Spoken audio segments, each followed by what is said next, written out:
नमस्कार दोस्तों, स्वागत है आपका हमारे YouTube चैनल पर। अगर आप चैनल पर नए हैं तो प्लीज़ चैनल को सब्सक्राइब कर लीजिए, अपने दोस्तों को शेयर कर दीजिए।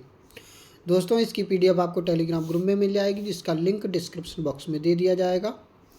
तो 100 शब्द प्रति मिनट की गति से डिक्टेशन लिखने के लिए तैयार हो जाइए 5 सेकंड में।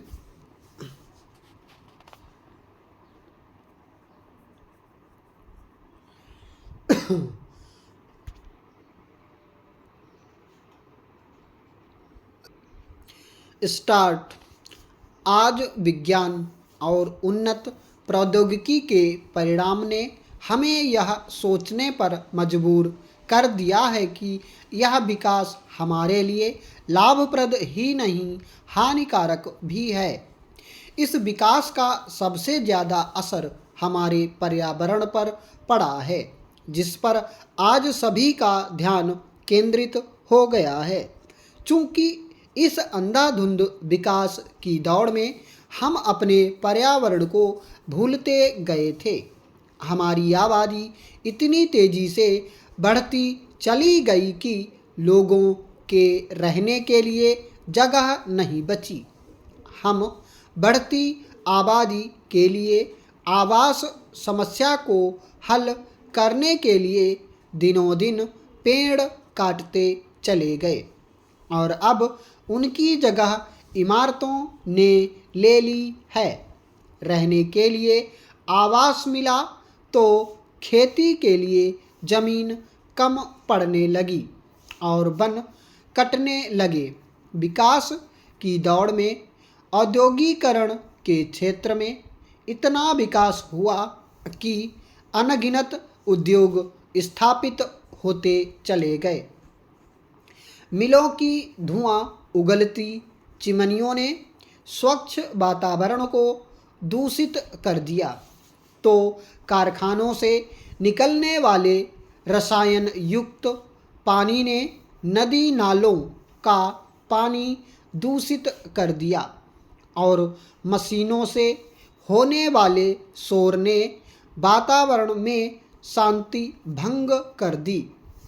फलस्वरूप पर्यावरण प्रदूषित होता चला गया। लेकिन ऐसा क्यों हुआ?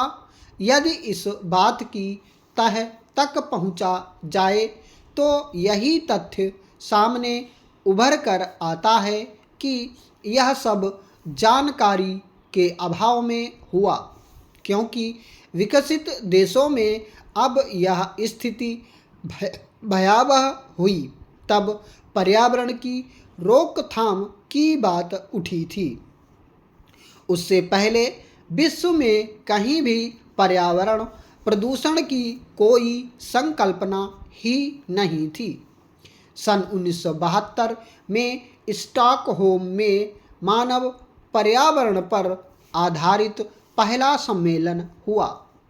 तब सभी को अपने आसपास के दूषित होते पर्यावरण का ज्ञान हुआ। इस सम्मेलन का हमारी तत्कालीन प्रधानमंत्री श्रीमती इंदिरा गांधी ने उद्घाटन किया था। यही कारण था कि भारत में इस सम्मेलन के बाद पर्यावरण मंत्रालय बना और पहले ही इस मंत्रालय का पहला सचिव बनाया गया। इसी प्रकार लगभग सभी देशों में पर्यावरण संरक्षण की दिशा में काम होना शुरू हुआ। अर्थात अभी लगभग 24 साल से ही पर्यावरण के बारे में हमें जानकारी मिली कि यदि पर्यावरण स्वच्छ ना रहा तो हम भी कहीं के नहीं रहेंगे।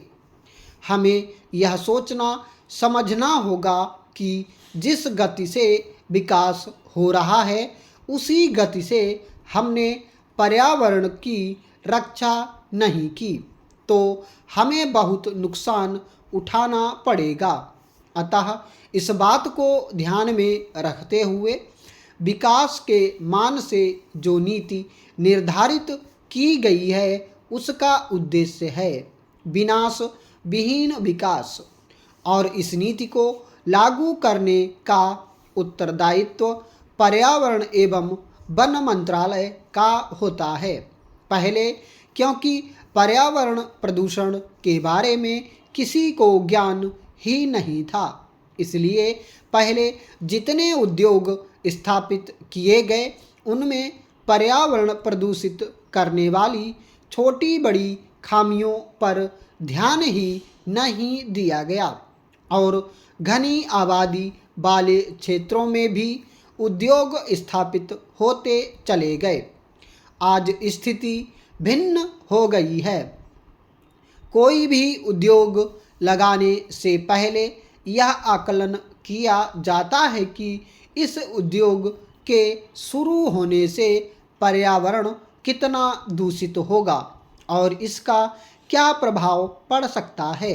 अब प्रत्येक उद्योग को लगाने से पहले उसका पर्यावरण पर पड़ने वाले प्रादुर्भाव का परीक्षण किया जाता है, जबकि पहले उद्योग और उत्पाद की तकनीकी व्यवहार्यता और आर्थिक उपयोगिता देखी जाती थी। अब इसके साथ साथ पर्यावरणीय व्यवहार्यता भी देखी जाती है। जब तक ये तीनों बातें स्पष्ट नहीं हो जाती तब तक कोई नया उद्योग नहीं लगाया जा सकता है। वैसे तो आरंभ से देश के नेतृत्व में द्विराष्ट्रवाद के सिद्धांत को कभी स्वीकार नहीं किया गया है, लेकिन 1947 में भारत विभाजन की अनिवार्यता और निर्यात को देखते हुए यह निष्कर्ष निकाला जा सकता है कि वास्तव में नेतृत्व की मानसिकता द्विराष्ट्रवाद के सिद्धांत की ग्रंथि से इतनी आक्रांत हो गई थी कि वह कभी उससे मुक्त नहीं हुई। अन्यथा क्या कारण है कि जम्मू कश्मीर की विलय संधि बिना शर्त और कश्मीर की जनता द्वारा कश्मीर राज्य के संविधान में उसको भारत का अविभाज्य अंग घोषित करने के बावजूद तत्कालीन नेतृत्व और जनता के आत्मनिर्णय के अधिकार को बार बार दोहराया जाता रहा है।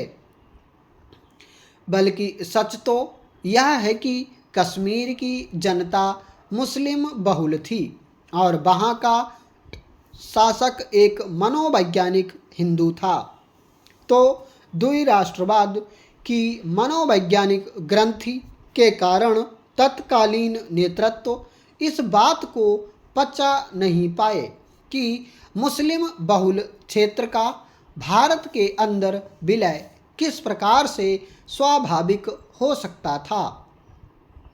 यद्यपि लॉर्ड माउंटबेटन ने सर्वप्रथम कश्मीरी जनता को इस बात का निर्णय करने का अवसर दिए जाने की बात कही थी, किंतु तब तक भारत स्वतंत्र हो चुका था। वह भारतीय नेतृत्व की सलाह और सहमति के बिना यह बात नहीं कह सकते थे।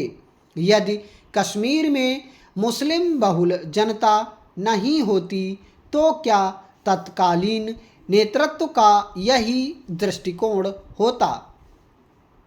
इस धारणा का मूल्यांकन समय करेगा कि भारत के विभाजन के मूल में तत्कालीन नेताओं का सत्ता के लिए संघर्ष था और कश्मीर समस्या के मूल में द्विराष्ट्रवाद के सिद्धांत की ग्रंथि उस समय जबरन घर कर गई थी। ऊपर से उस ग्रंथि को हम जितना ही नकारते रहे छद्म रूप से वह हम पर उतनी ही हावी होती रही। अब भी ऐसे अनेक लोग हैं जो यह कहते नहीं ठहरते कि कश्मीरी जनता को आत्मनिर्णय का अधिकार मिलना चाहिए। ऐसे लोग यह भूल जाते हैं कि जम्मू कश्मीर शासन ने विलय संधि कर ली थी कश्मीर की जनता ने राज्य के संविधान के अंतर्गत कश्मीर राज्य को भारत का अंग घोषित कर स्वीकार करके आत्मनिर्णय के अधिकार का उपयोग कर लिया था। अर्थात उसने भारत में विलय कश्मीर के प्रश्न को उठाया और वहाँ बार बार कहा कि राज्य में जनमत संग्रह कराया जाएगा। तो लोग जनमत संग्रह की बात को तो याद रखते रहे और रखते हैं, किंतु उन स्थितियों को सुगमता से भुला देते हैं। स्टॉप।